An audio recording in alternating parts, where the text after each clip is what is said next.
साथियों, आज social media पे बड़ी चर्चा है कि बसपा सुप्रीमो मायावती नगीना बिजनौर से संसदीय का चुनाव लड़ने जा रही हैं।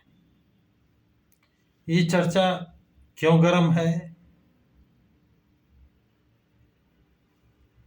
इस पर भी बात करते हैं।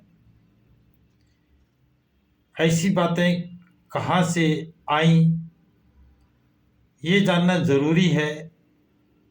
जबकि बसपा सुप्रीमो राज्यसभा का से जब इस्तीफा दिया था, दलितों की बात रखने का मौका नहीं दिया गया, तो उनका ऐसी जगह मुझे रहना कतई पसंद नहीं है जिस समाज का मैं प्रतिनिधित्व करती हूं और उनकी बात रखने का मौका न दिया जाए। उन्होंने राज्यसभा की सदस्यता से तत्काल इस्तीफा दे दिया था। बाबा साहब डॉक्टर भीमराव अंबेडकर के बाद यह दूसरी नजीर भारत में देखने को मिली है। तो साथियों, इस समय चर्चा इस बात की गर्म है कि नगीना के सांसद गिरीश चंद को कहा गया है कि वो चुनाव नहीं लड़ेंगे। सांसद हैं, व्यवहार अच्छा है, उनका पश्चिमी उत्तर प्रदेश में बहुत अच्छा जनाधार है, फिर उनको चुनाव लड़ने से क्यों रोका गया? दूसरी वजह एक और आती है कि वो अब तक मुरादाबाद के प्रभारी थे। अब उनको 2 दिन पहले मुरादाबाद के बजाय अलीगढ़ मंडल का प्रभारी बनाया गया है।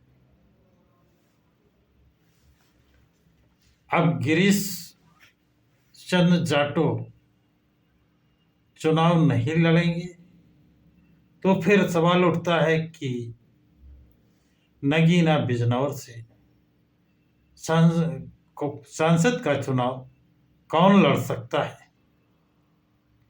क्या आकाश आनंद? कदापि नहीं, क्योंकि आकाश आनंद को अभी सांसद का चुनाव लड़ाने की कहीं से बात प्रत्यक्ष या अप्रत्यक्ष रूप से सामने नहीं आई है।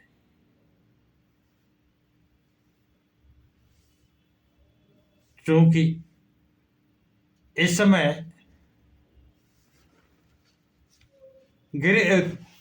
आकाश आनंद को पूरे देश का बहुजन समाज पार्टी को देखने का दायित्व दिया गया है। वो उस दायित्व का निर्वहन करेंगे। बसपा सुप्रीमो अगर नगीना से चुनाव में उतर रही हैं, लड़ रही हैं, तो इसका मायने बहुत बड़ा हो जाता है। जो एक मांग मलूक नागर सांसद ने रखी थी कि बहन जी को पीएम का चेहरा घोषित करें, तो वो इंडिया गठबंधन में आ सकती है।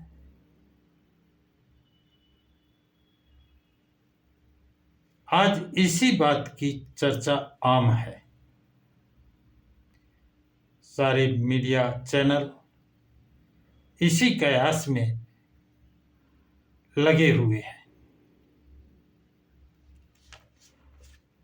क्योंकि बसपा सुप्रीमो नगीना बिजनौर से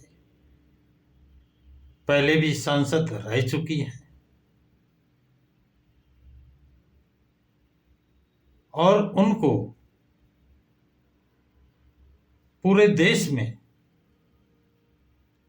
चुनाव को देखना होगा।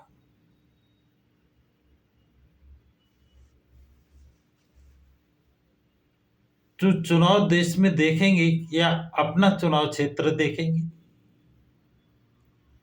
ऐसी स्थिति में उनको मजबूत सीट चाहिए और चुनाव लड़ने का मतलब साफ जाहिर हो जाता है। जो मलूक नगर ने एक शर्त रखी थी,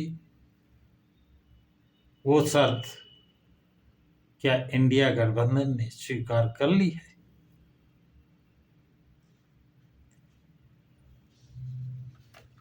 दूसरा कि घूमता आईना के अनुपम मिश्रा, राजपथ चैनल के सैयद कासिम साहब इस सालों पहले से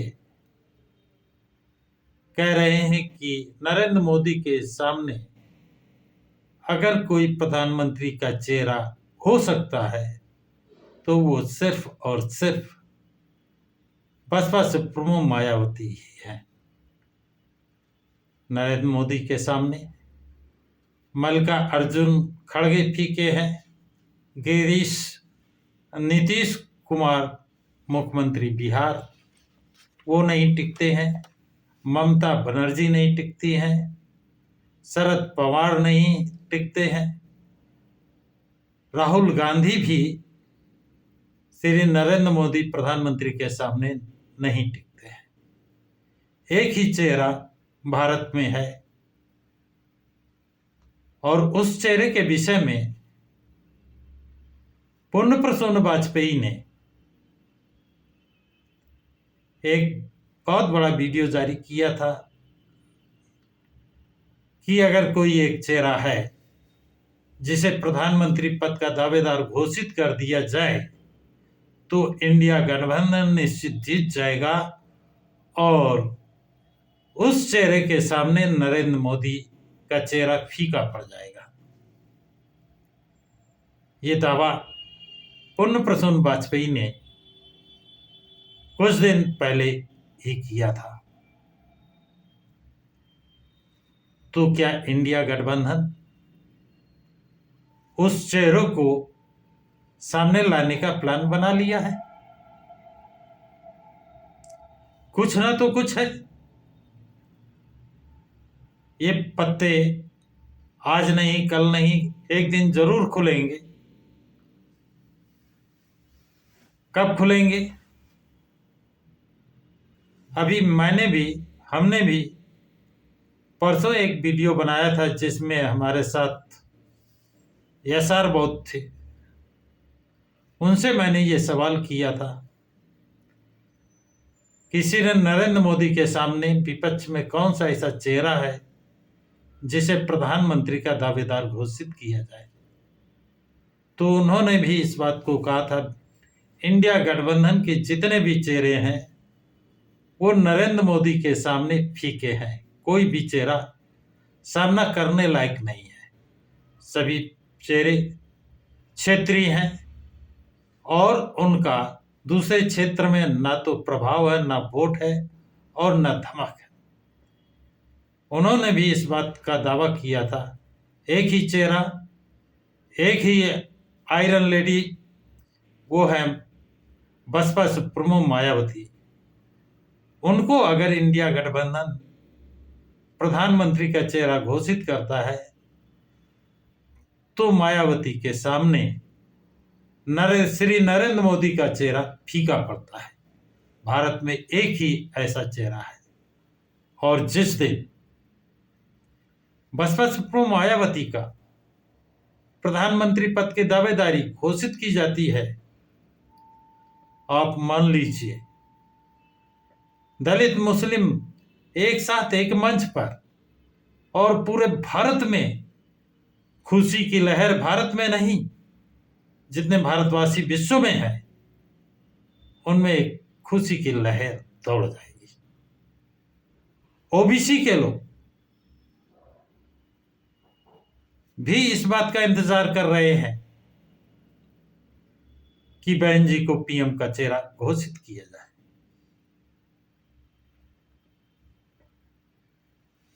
कुछ जनरल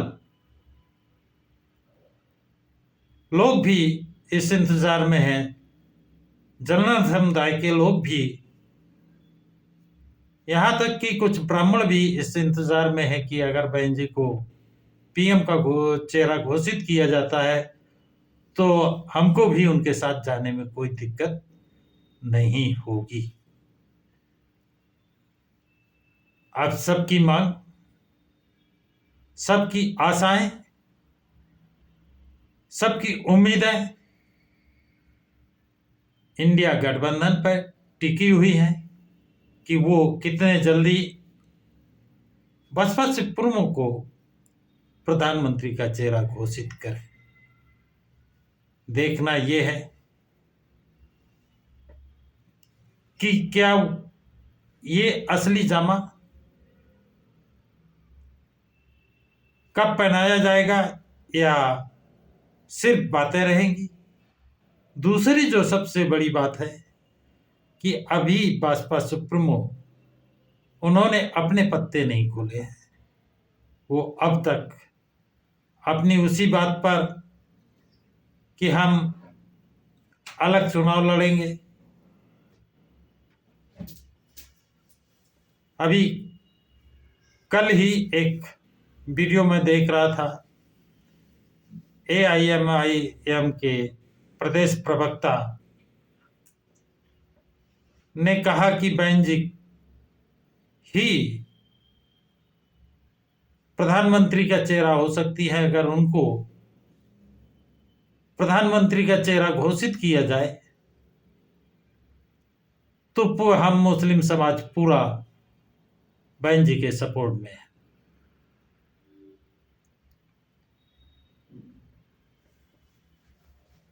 तो ये जो एनडीए में है, ओम प्रकाश राजभर वो भी बहुत पहले से कह रहे हैं कि अगर आपको जीतना है तो बहन मायावती को प्रधानमंत्री का चेहरा घोषित करें, वही जीत दिला सकती है। और जिस दिन आप उनको प्रधानमंत्री का चेहरा घोषित करेंगे उसी दिन हम आपके साथ आ जाएंगे। लेकिन इंडिया गठबंधन क्या सोच रहा है, किस विचार में, सोच में पड़ा हुआ है, अभी इस पर सभी मौन में इंतजार है। कहते हैं गोपनीय जानकारी के अनुसार ये जानकारी प्राप्त हो रही है, विश्वस्त सूत्रों से ये जानकारी मिल रही है कि अंदर खाने बात चल रही है और लगभग सारे फार्मूले तय हो चुके हैं। संभवतः उम्मीद की जाती है कि 15 जनवरी को इसका पत्ते भी खुल जाए। तो साथियों, ये जानकारी आप लोगों को कैसी लगी? क्या बसपा सुप्रीमो मायावती जी को इंडिया गठबंधन प्रधानमंत्री का चेहरा डिक्लेयर करेंगे या किसी अन्य को डिक्लेयर करेंगे? क्या वास्तव में प्रधानमंत्री श्री नरेंद्र मोदी का मुकाबला सिर्फ बसपा सुप्रीमो मायावती कर सकती हैं, क्योंकि इनका पूरे भारत में जनाधार है और ये मंदिर, मस्जिद, गिरजाघर, गुरुद्वारा की राजनीति नहीं करती हैं। इनका स्ट्रेट फॉरवर्ड संविधान के अनुसार, संवैधानिक अधिकारों के अनुसार, मौलिक अधिकारों के अनुसार जो जिसके अधिकार हैं उनकी बात करती हैं, उन पर अमल करती हैं और इनका चुनावी एजेंडा भारत का संविधान ही रहता है। तो साथियों, आप लोग अपनी राय जरूर कमेंट्स बॉक्स में लिखें।